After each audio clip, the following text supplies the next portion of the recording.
Hi, darlings. So I put on my jacket from the previous video. The first video today was, what was that? It was blame. It was blame. I just did blame, and I'm rushing because I've got another appointment that I have to deal with. However, I'm trying to pull up the latest blog post on frivolity. I think the word was frivolous. Yes, the word is frivolous. And I wanted to talk about the word frivolous. Now, let's imagine that you and I are talking in a business English rendezvous, if you will. And I threw that word at you, frivolous, and I asked you to develop an idea to talk to me about that word. I mean, what would you sort of talk about? I'm so distracted. I'm like thinking of 3 million things at once, and it's not good to do that. But so, frivolous. So, in the context of work and in the context of business, and why did I think of this word frivolous? I thought of this word frivolous because, quite frankly, the President of the United States, Donald Trump, and the U.S. Congress has just approved a multi-trillion-dollar stimulus bailout plan for the United States in response to the coronavirus and the impact that it has had on Americans who have been ordered to stay at home and stay indoors and not work, and in particular on small businesses that employ these Americans. And so the government has, perhaps very astutely, if you want to know the truth, devised a bailout plan for these people. And so that's sort of how I came up with that word, because I also had just read an article in Inc. magazine, and the article was about I don't know what it was about. I don't know what it was about. 2 seconds. The article was about, let's see here. Let's see, I'm just title. The article was about how to determine exactly how much money you need to push your business to the next level. How to determine exactly how much money you need to push your business to the next level. It's in Inc. magazine, and the author used the word frivolous, right? And he said, that's why I suggest entrepreneurs take a 3-pronged approach to their expansion planning.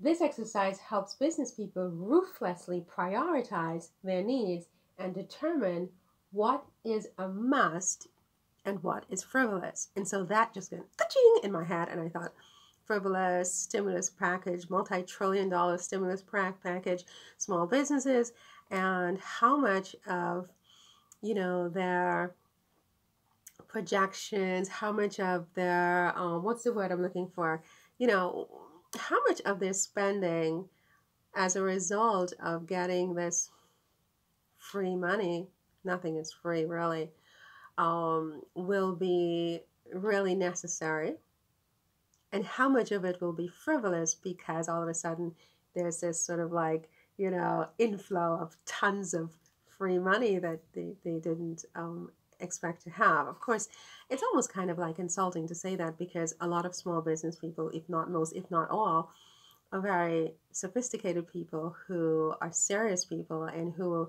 are not in the business of being frivolous. But I think that in business, in life in general, we can all be a little bit frivolous, if you want to know the truth. We can all sort of, spend when we probably shouldn't, And I think, especially in a business context, that can be a little bit of a problem, even in larger companies, in both small and large companies. What do you think about that? Because I know I throw these questions out there and then I start, pontificating as if like, I'm an expert on any of this. I'm not an expert on any of the things I talk about with my students.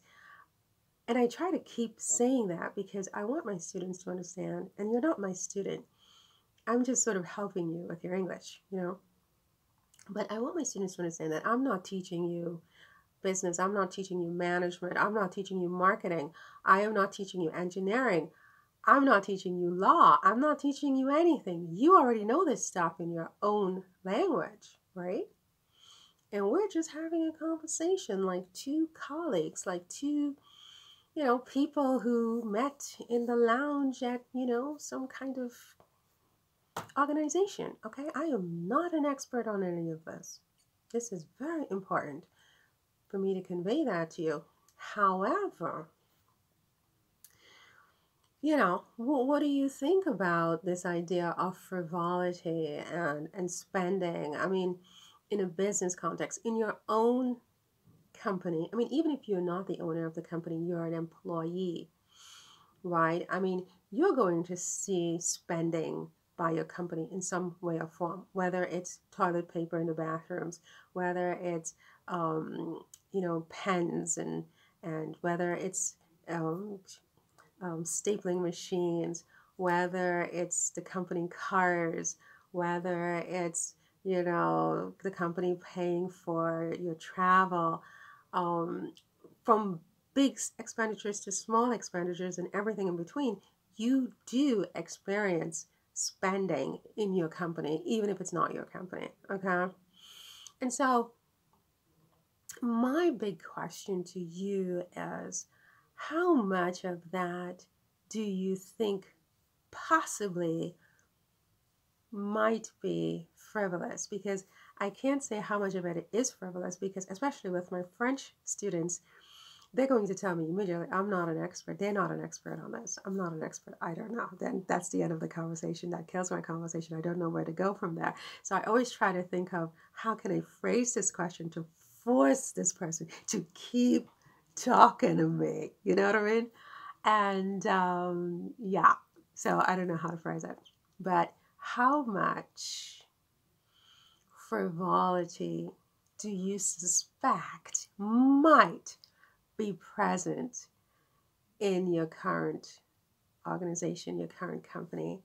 And how can your company, even if it's not your company, but the one for whom you work or for which you work, save more money in your view? I mean, where are some of the little pockets of waste that potentially do you think could be tightened up um, by your company? Okay.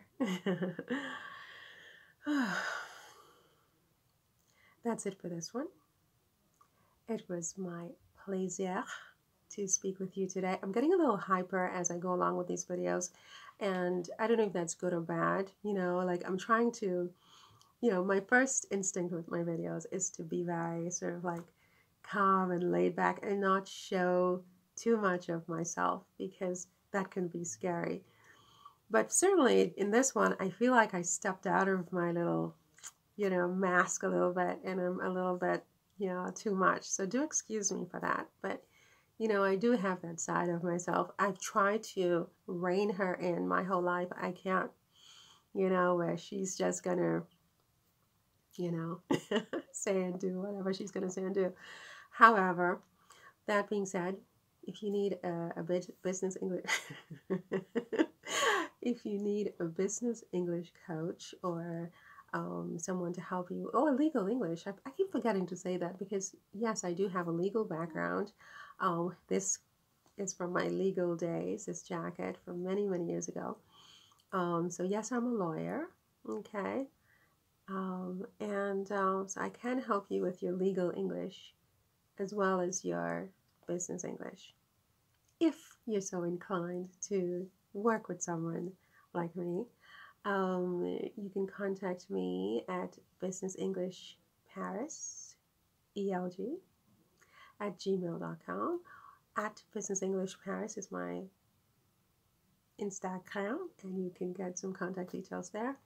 And my blog. Oh, my blog. businessenglishparis.blogspot.com. Voila. And finally, please subscribe. Hit that button. Bing, bing.